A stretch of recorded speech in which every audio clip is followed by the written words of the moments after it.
The next thing I remember, I was in a gurney in a hallway. I had dried blood and bandages on the backs of my hands and elbow. A deputy explained I had been assaulted.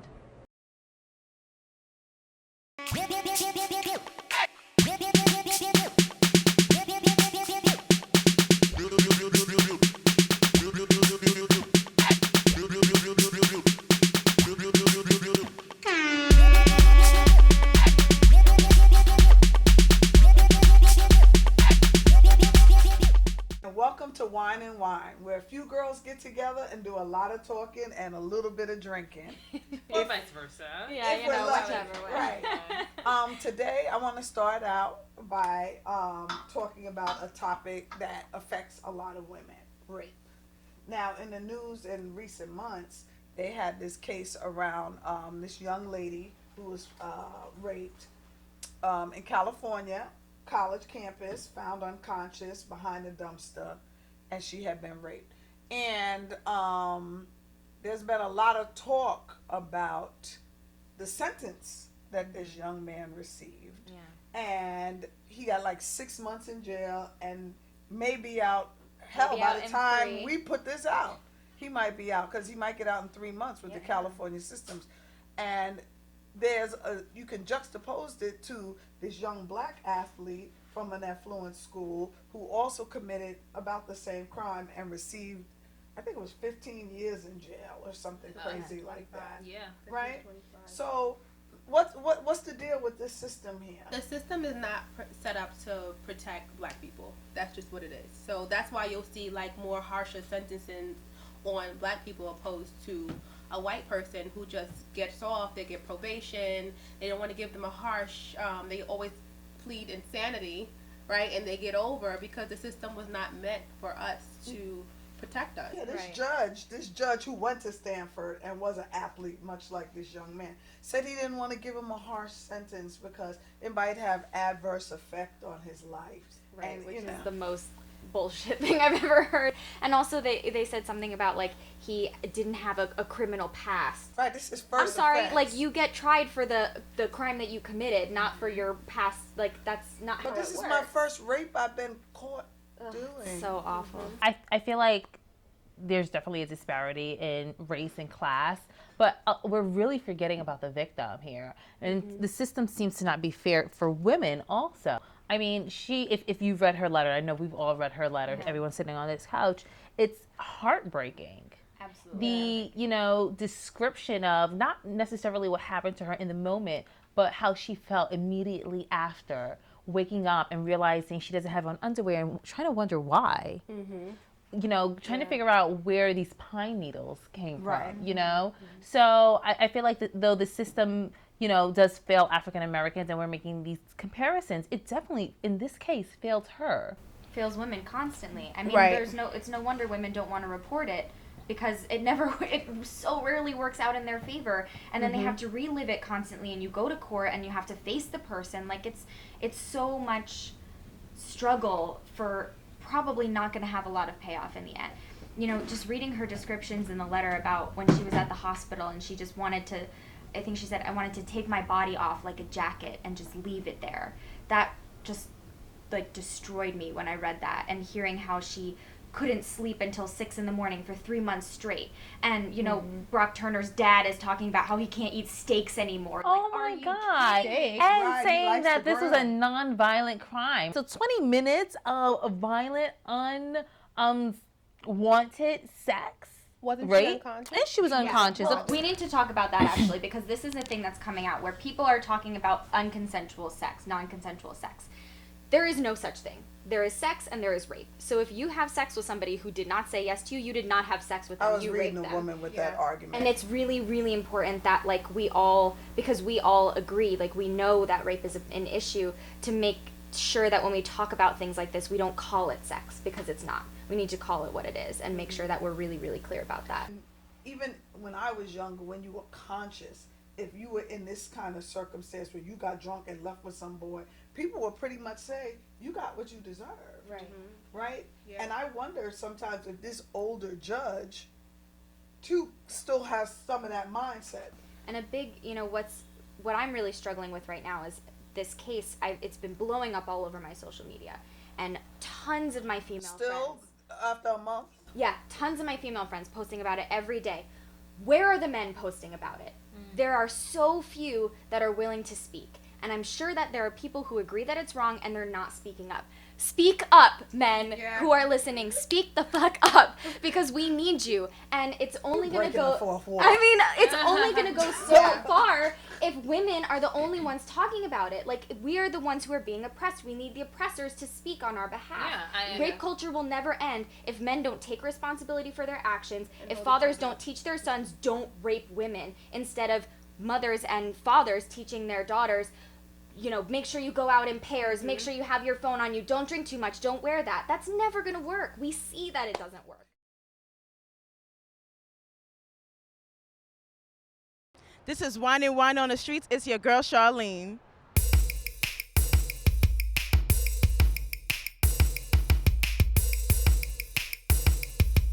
Do you feel Brock Turner received a lighter sentence because of his class status? Yeah, sort of. I think that if he was a black guy, they wouldn't have cared if he had anything to drink. They wouldn't have cared how old he was. They wouldn't have cared about his record as a athlete. That they would have just thrown him in jail for life. I believe he received a lighter sentence because of his class. He has the complex for protection, as we say. No, I don't think so. I think so that he had people who had probably spoke for him, but the real reason and the real issue would be the woman who is going to be living with that violence and knowing that she had to go through something like that. And what is it saying about women? Are we valuing them or are we devaluing them? Do you think Brock Turner received a lighter sentence because of his class status? Absolutely. If he was a poorer person, he would have received a much heavier sentence. Why do you think that the victim had to prove that she was raped when she was unconscious behind a dumpster? Well, she shouldn't have to prove it. First of all, there were people who saw what happened to her. Second of all, she was unconscious, what gives her no voice at all.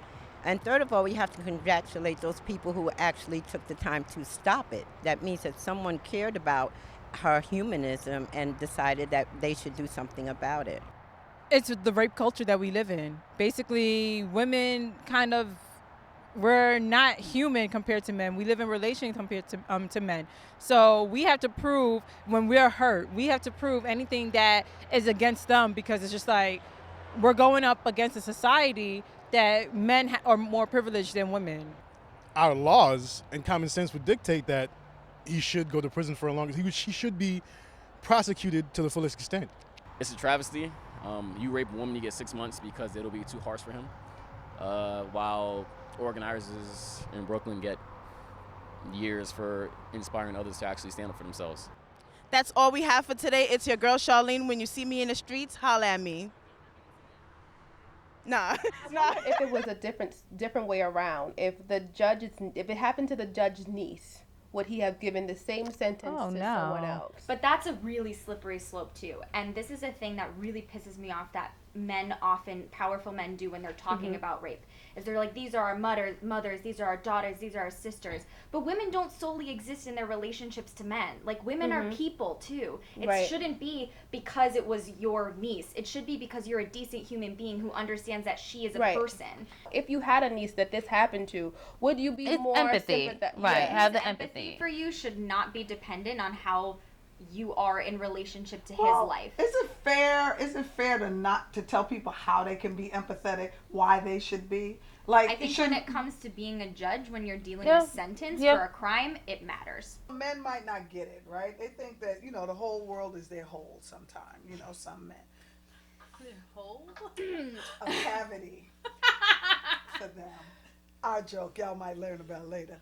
But, but the mother, it came out shortly after, that the mother had also written a letter to the judge, about her baby and what he doesn't deserve and how good he is and all of this stuff, and to please be lenient on him. She was the first one. He can't survive in jail. I mean, he's going to be a target because he's young and he was an athlete and there's crime and people think we come from money and all of that is going to make him a target. Now you have a woman who isn't even considering what happened to another woman. There was a young man who spent 6 years in jail that came out shortly after this too, for a rape he didn't commit, right? And he ruined athlete, all this good stuff, and he's talking about how egregious it is. He spent 6 years in jail for a rape he didn't commit, and this dude committed this rape, has witnesses, and he's going to jail for 22 hours. There is a petition to remove this judge. Over 1 million people have signed this petition. Including me. And, wonderful. Should I have put in my opinion? Maybe. I don't know. Maybe. It's on my Facebook page. But the two people or group of people who are not for this petition are the prosecutors who prosecuted and worked to put this young man or this Brock Turner in jail, and they're saying don't remove the judge because it was in his legal right to do that. And so now the big question is, should we change the law? Yes. Well, we definitely. I feel like we should go back to all those other cases that have the similar cases and reopen it and give everybody a fair thing if they want to do it that way. You believe in miracles too, and Tinkerbell is gonna come and sprinkle some juju juice on us, and me because and you and Peter Pan are gonna go off. How do you think that that's ethical? How do you think that that's okay to give someone a 6-month sentence when she has to remember this for the rest of her life? Listen, you remember Affluenza Boy? Oh my God, I was gonna bring yes. So there was a young man. I don't even remember what his crime was. I don't remember. Okay. Tell me about it. Well, you say the crime, and we could toggle the story. This like 16, 17-year-old kid at the time gets pissy drunk, like beer pong, fuck the world drunk. With his friends, says, "Guys, I'm gonna drive you home." Right? Jumps in the car. What he say? "Guys, I'm gonna drive you home." Right? So all the friends get in the car. They go driving. This is in Texas. There's a car that breaks down like in front of someone's home. The family runs out like, "Oh my God, okay, what happened to you?" He comes barreling down the road, kills like 6 people.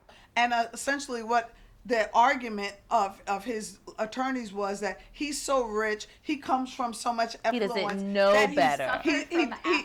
His parents have allowed him to do so much. He doesn't really understand rules and regulations and how to restrict and regulate himself. And that happens to a lot of rich kids, and they coined this phrase affluenza. He's suffering from affluenza. He's so affluent that he has. So what are black children from the struggle suffering from? Struggle-enza. Today's Business Spotlight, we're speaking with an author who used to be teased about her lips. Today, she's using her voice to draw even more attention to them. You guys know Akira, out of our co-host. Congratulations on this. Thank you so much. Big. All right, you are officially an author. Yes, I am. It all stemmed from the Kylie Jenner challenge. And the reason being is because I love the Kardashians, don't get me wrong. Like Kim is like my sister in my head. The reason why I wrote this book is because she had these injections in her lips to make them plump. Kylie. And then they were like, she was the it girl, and like she created big lips, and then she started making these lip glosses. I'm just like, well, what about the little girls like me who were in elementary school getting teased about having big lips, getting in high school saying now it's not being teased about having big lips, is now being something sexual. So I wanted to write a book that was pretty much going to inspire women like me and just pretty much touch on the topic of having big lips and why we're not applauded for our features, but when someone else go out and purchase it, they're like, oh my God, that person's so beautiful. No, we're beautiful. So what was like the harshest thing someone has said about you, any of your features, I guess particularly your lips? That I had dick sucking lips. In junior high school, I kind of wanted to walk around with my lips like this, so I just didn't get teased about them. Like, I didn't want guys to be like, damn, she has some big dick sucking lips, like, oh, let me talk as to if her. God created your lips to please their penises. And it was plenty of other girls who had big lips as well who got teased. And then as I got older, people started to love them, started to like them. It's just sort of like you getting teased about something, and as you got older, people loved them. And I just felt like, it stemmed from the Kylie Jenner challenge where she got these injections in her lips, and then the media goes wild. She creates this lip gloss, and she sells like $1 billion worth of it, or whatever, millions of dollars worth of it. And I'm just like, well, I get it. I'm happy for you. However, what about the women who got teased about it, scrutinized their whole entire lives? So I just wanted I wanted to write a book that was going to uplift women who actually been through the same experiences I have. I love your big list. I think you're beautiful. Thank you. And this book is also amazing. Thank so you you. guys check it out. No Injections Needed by Akira Green. You can find my book on Amazon.com or my website, www.akiragreen.com. To the point of, it being culture and this being something ingrained, like, that's absolutely true. But who's creating culture? Like, this is culture that we keep reinforcing and reinforcing and reinforcing. Well, it's pathological, right? There's a but pathology but throughout people our nation. have to speak in order to change it. Like, we can't keep excusing it and saying, oh, it's culture, because we're creating that. Every time Well, we that's have the same children, thing with the how we sentencings, raise too. the children. Yeah, exactly. But you can speak out, but when things are so deeply ingrained, Right, because I in feel the like thing, today in social media, I feel like everybody, all they're doing is talking. Like, nobody's really doing anything to change. And can they really do anything? I think that people just get on Facebook and tell them how you feel. It starts with a conversation, I think, Yeah. so whether it is posting something on social media, we're having the conversations in school. I think that's where it starts, there's only one time in your life that counts, and that time is always now. I feel like we are talking about things, and certain things and certain incidents are continuously happening no matter how much we talk about it. yeah, because it's not a talk about it, be about it. I mean, let's look at it. There's so much wrong with this world today. Like, there's not a subject we can't pick where there's something really jacked up about how it's showing up in this world, right? We've created some foolishness, and it goes on and on and on. And oftentimes, even though it looks different, the same things are still being perpetuated. Yeah, just like every 5 minutes, someone's getting a little black kid getting shot in the media, and we're rioting, we're screaming about it, and nothing's being done. Well, because it's more than a conversation. Just Well, like you have to, the people in we power can't have have to any be the more ones to make a conversation. change. I gotta go get us some more wine or Yeah. something. But girls, as usual, I love talking to y'all about this stuff. Yeah. Jeez, Lord, let's toast to change. Thanks for tuning in to Whine and Whine. If there's anything that you want us to whine about, please submit it in the comments, and we're sure to shout you out next episode. Please join us every Tuesday at 7 p.m. Hi, all you wine enthusiasts out there. So if you're wondering what the ladies of Whine and Whine are drinking tonight, we are having a Cabernet Sauvignon from Line 39. So this bottle is really rich and fruity, but it has sort of a subtle peppery flavor on the palate that's really nice. It's subtle, but it's not overpowering. So if you're looking for something a little bit more sophisticated to bring to a dinner party, maybe with friends, be a little bit impressive, this would be a good bottle to bring. Really good.